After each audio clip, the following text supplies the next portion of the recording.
الحمد لله ثم الحمد لله إن الحمد لله نحمده ونستعينه ونستغفره ونعوذ بالله من شرور أنفسنا ومن سيئات أعمالنا من يهده الله فلا مضل له ومن يضلل فلا هادي له نشهد أن لا إله إلا الله وحده لا شريك له ونشهد أن سيدنا وسندنا ومولانا محمدا عبده وحبيبه ورسوله أما بعد فيا عباد الله اتقوا الله وأطيعوا إن الله مع الذين اتقوا والذين هم محسنون قال الله تعالى في محكم كتابه الكريم بسم الله الرحمن الرحيم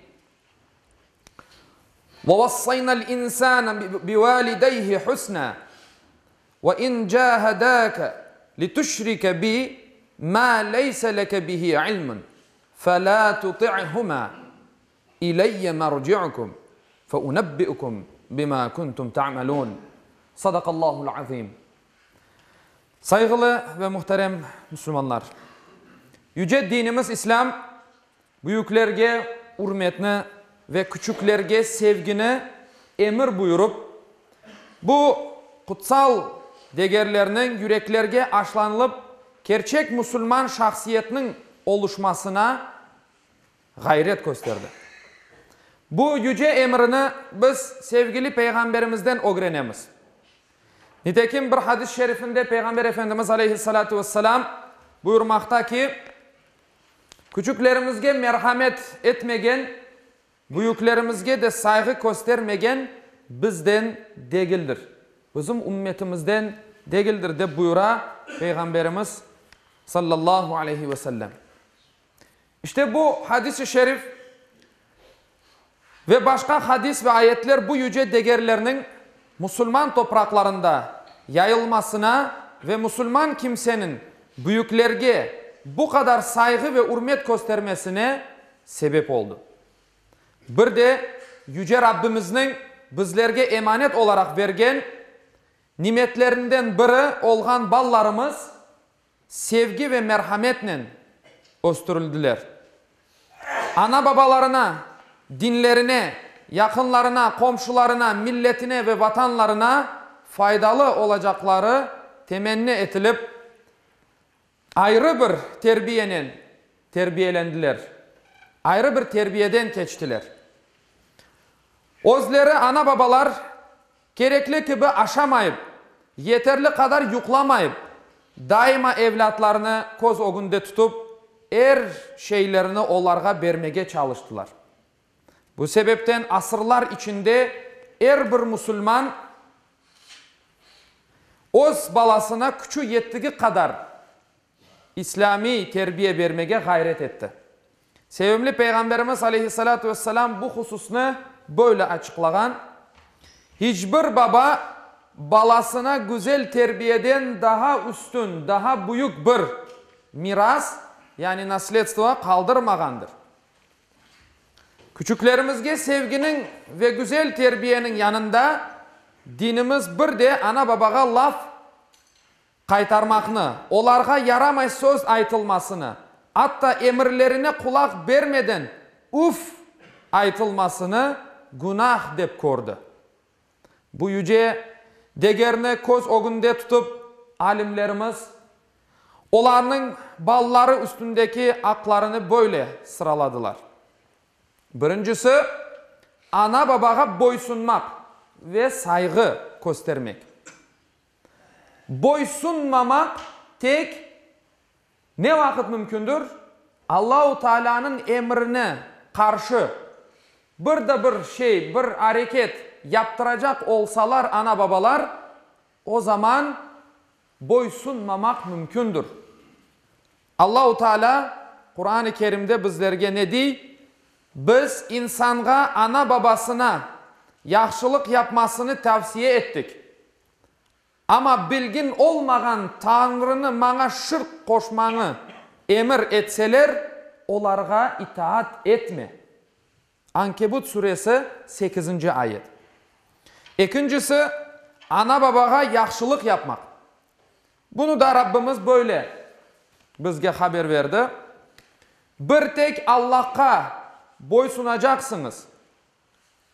Ama babalarınızga yaxşılık yapacaksınız. Eğer onlardan biri ya da ikisi yanında kart olsalar, onlarga uf bile aytma. Onlarga tatlı söz ayt.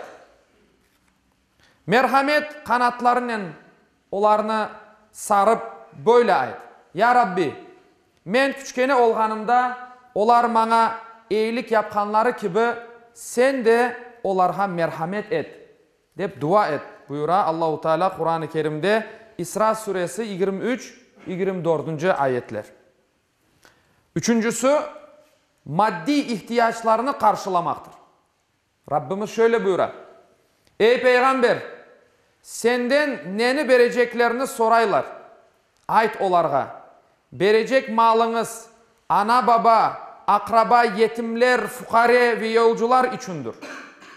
Allah yapkan her bir iyiliğinizni bile. Bakara suresi 215. ayet.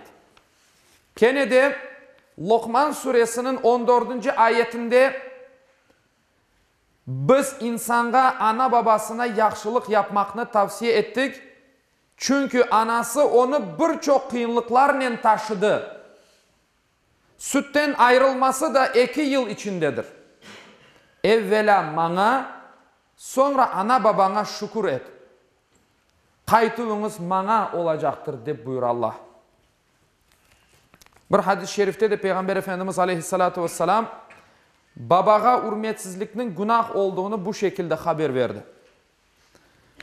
Bütün günahlarının en büyüğü Allah'a şirk, ortak koşmaktır ve ana babaga hürmetsizlik yapmaktır.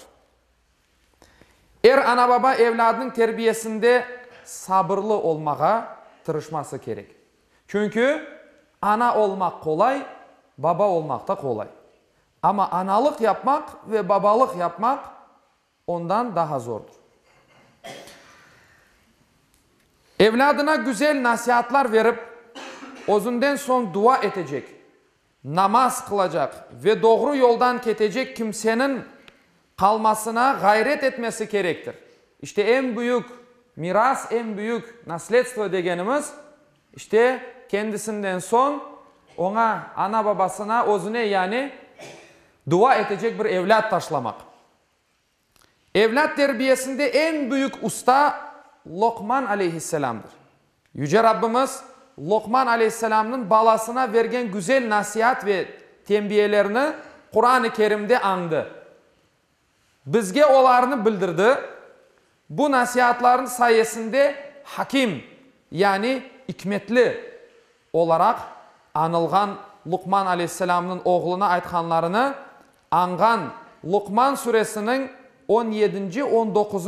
ayetlerinde Lokman Hakim'nin böyle nasihat etkenini bildirile.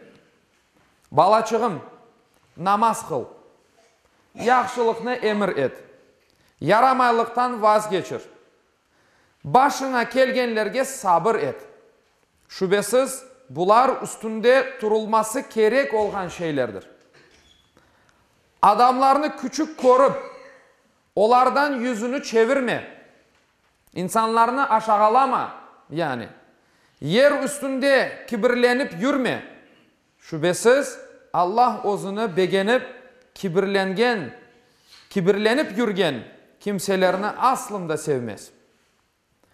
O tabii yürüyüşünden yür. Sesini azalt. Şüphesiz seslerinin en çirkini eşeknin sesidir. Dep buyura Lokman aleyhisselam işte 17. 19. ayetlerde Lokman aleyhisselamın nasihatları. İşte Allahu Teala bütün bu ayet ve hadislerden bizlerge ders çıkarmağa kısmet etsin. Allahu Teala akıl, fikir, feraset versin. Öz evlatlarımızı dinimizin koygan kanun ve kaidelerine göre terbiye etmege Allahu Teala bizge güç, kuvvet, takat versin. Evlatlarımızı kerekli gibi terbiye eteyik, urlukni yaxshi etip bakayık, suunu kerek olganda vereyik, suvarayık, kubresini kerek olganda atayık ki yarın öbür gün güzel bir terek olsun ve güzel tatlı meyveler versin. Hepimizin üzerimizde bu bir borçtur Allah'ın o günde. Allah-u Teala Kur'an-ı Kerim'de bizge bularını devamlı aytmaktadır. Bir de Peygamberimizin bir sözü var. Kullukum ra'in ve kullukum mas'ulun an ra'iyeti. Hepiniz çobansınız ve o sürünüzden sorumlusunuz. Her bir ana baba öz evladını nasıl aşatkanını, nenen içtirgenini Allah'a cevap verecektir. Hesap verecektir.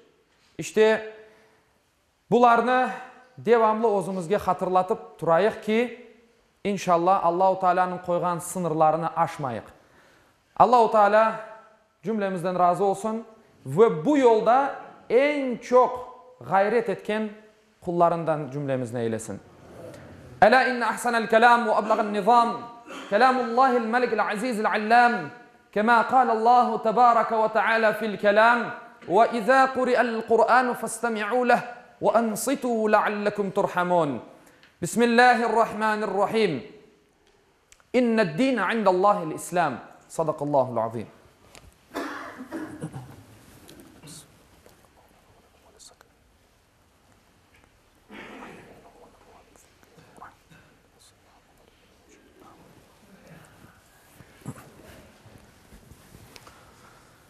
Elhamdülillahi hamden kâmilina ve salatu ve selamu ala Resulina Muhammedin ve ala alihi ve sahbihi ecma'in.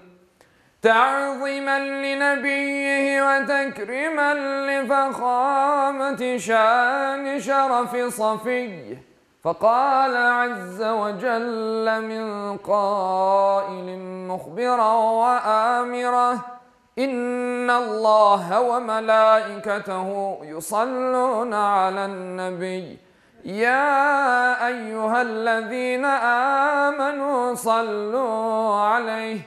صلوا عليه وسلموا تسليما اللهم صل على محمد وعلى آل محمد كما صليت على إبراهيم وعلى آل إبراهيم إنك حميد مجيد اللهم بارك على محمد وعلى آل محمد كما باركت على إبراهيم وعلى آل إبراهيم إنك حميد مجيد اللهم وارض عن الأربعة الخلفاء سيدنا أبي بكر وعمر وعثمان وعلي ذو الصدق والوفاء وعن الأنصار والمهاجرين والتابعين إلى يوم الجزاء وعن كافة المؤمنين والمؤمنات والمسلمين والمسلمات الأحياء منهم والأموات بفضلك ورحمتك إنك سميع قريب مجيب الدعوات برحمتك يا رحمة